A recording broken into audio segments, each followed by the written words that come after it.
The great thing about lead measures is that it's an idea. I have an idea that I have this 30% closing rate.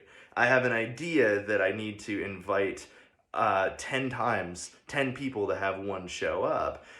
But the lead measure means that I get to measure this all along the way. Let's say I set this goal, I set these measurements on January 1st, and my goal is by December 31st, I want to see how many people have come to my church, or I want to see how many customers I've sold. Well, now I start tracking those lead measures. I know that my behavior is I have to invite people to church. My behavior is I need to talk to X amount of prospects. I need to be in so many conversations.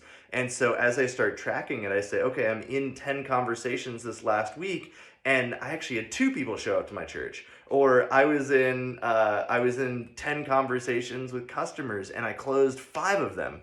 Well, I thought that my closing rate was 25%, or my invitation to showing up to a service rate was 10%, but the reality is it's actually 50%. Then I can say my rate of closure or bringing somebody from step 1 into step 2 is 50%. So now I can adjust and say if I'm going to hit my goal of having 100 new customers by the end of the year, 100 new people cross the threshold in my church, or 100 new members by the end of the year, I can adjust what my lead measure needs to be. But the lead measures allow you to continue to adjust all through the year, all through your month, all through the quarter, and then you can see how am I actually doing. You can predict whether or not you're going to hit your goal. Your goal at that point is in your control.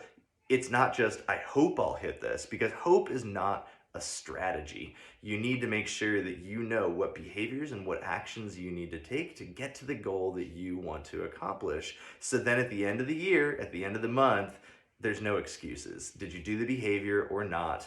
And did you track the results along the way to know if the behaviors that you were doing were really leveraging you to be able to accomplish your result?